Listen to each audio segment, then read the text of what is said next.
হাতিয়ার স্বামীজিকে নিয়ে সুকান্তর মন্তব্য। অমিত শাহর বঙ্গ সফরের মধ্যে আন্দোলনে নামতে চলেছে যুব তৃণমূল।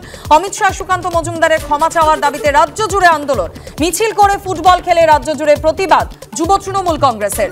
সুকান্ত বিতর্ক ঢাকতে রাজ্যে অমিত শাহ চাইতে হবে ক্ষমা। স্বামী বিবেকানন্দকে নিয়ে অমিত শাহকে অবস্থান স্পষ্ট করার দাবিও তোলা হয়েছে তৃণমূলের তরফ থেকে।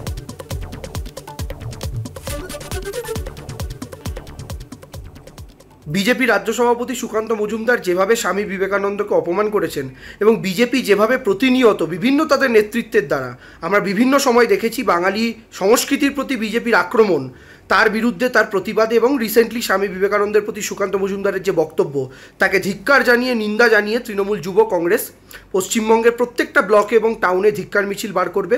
যে মিছিলের মূল উদ্দেশ্য হচ্ছে যে সুকান্ত মজুমদার এবং অমিত শাহের কাছ থেকে যত দ্রুত সম্ভব ক্ষমা প্রার্থনা আমরা দাবি করছি।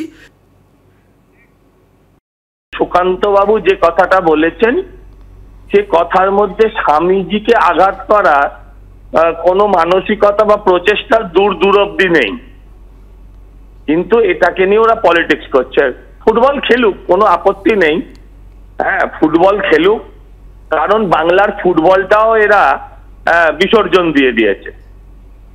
বাংলার ফুটবলে আজকে ভারতবর্ষের ফুটবলে একটাও বাঙালি নেই, আর সেখানেই এদের আবার যুব না যুবা এখন কোনটা চলছে আমি বলতে পারবো না।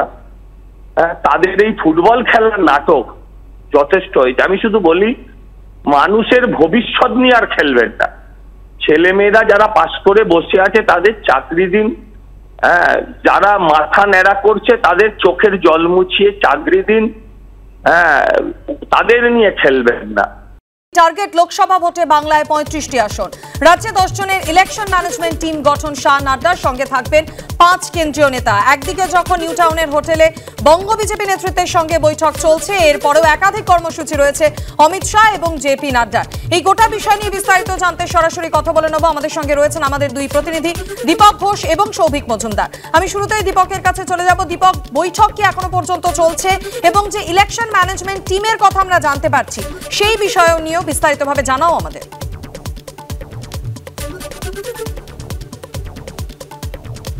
ইলেকশন ম্যানেজমেন্ট টিম তৈরি করাটা অত্যন্ত গুরুত্বপূর্ণ। সে কাজটা শুরুতেই সেরে ফেলা হলো এবং ইলেকশন কমিশন টিমের যারা সদস্য হবেন তাদেরকেই আজকে বৈঠকে ডেকে পাঠানো হয়েছে। তাৎপর্যপূর্ণ এই যে রাজ্যের যে 10 জনকে ইলেকশন ম্যানেজমেন্ট টিমের অন্তর্ভুক্ত করা হয়েছে, এই 10 জনই কিন্তু রাজ্য কোর কমিটির সদস্য। রাজ্যের কোর কমিটির সদস্য মোট 20 জন রয়েছেন, তাদের মধ্যে থেকে 10 জনকে তুলে আনা হয়েছে। তার সঙ্গে রয়েছেন যারা বাইরে থেকে এই রাজ্যের বিভিন্ন দায়িত্বে রয়েছেন, যেমন সতীশ ঢন্ট, অমিত মালবিয়া, সুনীল বানসাল, আশা লাকড়া, মঙ্গল পাণ্ডে। এই 5 জনকে সঙ্গে যুক্ত করা হয়েছে, ফলে 15 জনের টিম। তাৎপর্যপূর্ণ হলো যে রাজ্যেরই নেতা এবং কেন্দ্রীয় সম্পাদক মণ্ডলীর সদস্য অনুপম হাজরা, যিনি গত লোকসভা নির্বাচনে দলের প্রার্থী ছিলেন, বোলপুর কেন্দ্র থেকে নির্বাচনে তিনি পরাজিত হয়েছিলেন এবং তারপরে তাকে দিল্লির কেন্দ্রীয় নেতৃত্বে নিয়ে যাওয়া হয়েছে, যিনি সাম্প্রতিক সময়ে একাধিকবার রাজ্য নেতৃত্বের বিরুদ্ধে মুখ খুলে সংবাদের শিরোনামে এসছেন। তাকে কিন্তু আজকের কোনো বৈঠকে ডাকা হয়নি, ইলেকশন ম্যানেজমেন্ট কমিটিতে রাখা হয়নি, এমনকি বৈঠকেও তাকে ডাকা হয়নি। ইলেকশন ম্যানেজমেন্ট কমিটিতে যাদেরকে রাখা হয়েছে তারা রাজ্যের কোর কমিটির সদস্য। যাদের রাখা হয়নি তাদের নামও কিন্তু গুরুত্বপূর্ণ। তাদের মধ্যে মিঠুন চক্রবর্তী রয়েছেন, মনোজ টিগ্গা রয়েছেন, সুভাষ সরকার রয়েছেন, জন বার্লা রয়েছেন, নিশীথ প্রামাণিক রয়েছেন, শান্তনু ঠাকুর রয়েছেন। এই নামগুলো যথেষ্ট গুরুত্বপূর্ণ নাম রাজ্য বিজেপিতে, তাদেরকে রাখা হয়নি। যাদেরকে রাখা হয়েছে তারা হচ্ছেন রাজ্যের বর্তমান সভাপতি এবং 2 প্রাক্তন সভাপতি, দিলীপ ঘোষ, রাহুল সিনহা, সুকান্ত মজুমদার বর্তমান সভাপতি। এছাড়া সুনীল বানসাল, অমিত মালব্য, মঙ্গল পাণ্ডে, আশা লাকড়া, এই 4 জনই কিন্তু রাজ্যের বিভিন্ন দায়িত্বে রয়েছেন, তারা কেন্দ্রীয় নেতৃত্ব হিসেবে রয়েছেন। শুভেন্দু অধিকারী রয়েছেন, অমিতাভ চক্রবর্তী, লকেট চট্টোপাধ্যায়, দীপক বর্মন, জগন্নাথ চট্টোপাধ্যায়, জ্যোতির্ময় সিং মাহাতো, অগ্নিমিত্রা পাল এবং সেই সঙ্গে রয়েছেন গোয়া নিবাসী গত 1.5 বছর ধরে এই রাজ্যের সাংগঠনিক সহ সম্পাদক পদে কাজ করছেন সতীশ ঢন্ট, তাকে এই কমিটিতে রাখা হয়েছে। মোট 15 জনের এই কমিটি তৈরি হয়েছে। এই 15 জনের কমিটির হাতে দায়িত্ব থাকছে যে রণকৌশল যেটা তৈরি হবে সেই রণকৌশল নিয়ে আসন্ন আগামী ভোটের জন্য এগোনো এবং সেই রণকৌশলকে বাস্তবের মাটিতে প্রয়োগ করা।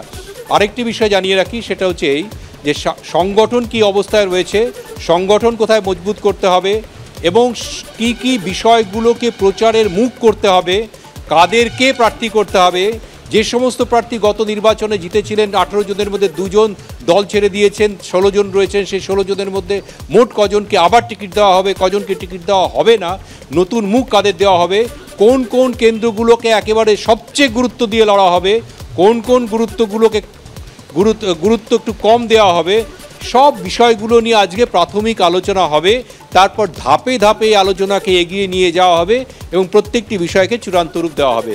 যেটা আজকে বলতে পারো সেটা হচ্ছে সবচেয়ে গুরুত্বপূর্ণ সিদ্ধান্ত নেওয়া হলো, ইলেকশন ম্যানেজমেন্ট টিম গঠন করা হলো এবং তাদের হাতে লোকসভা নির্বাচনের দায়িত্ব পড়ছে আগামী 2024-এর লোকসভা ভোট। এবং তারপরে একটা প্রাথমিক রূপরেখা আজকে তৈরি হবে সবগুলো বিষয় নিয়ে, তারপর ধাপে ধাপে সেগুলো চূড়ান্ত করা হবে। অবশ্যই এই বৈঠকে আর কি কি বিষয় উঠে আসে সেদিকে আমাদের নজর থাকবে। দীপক, তুমি আমাদের সঙ্গে থাকো।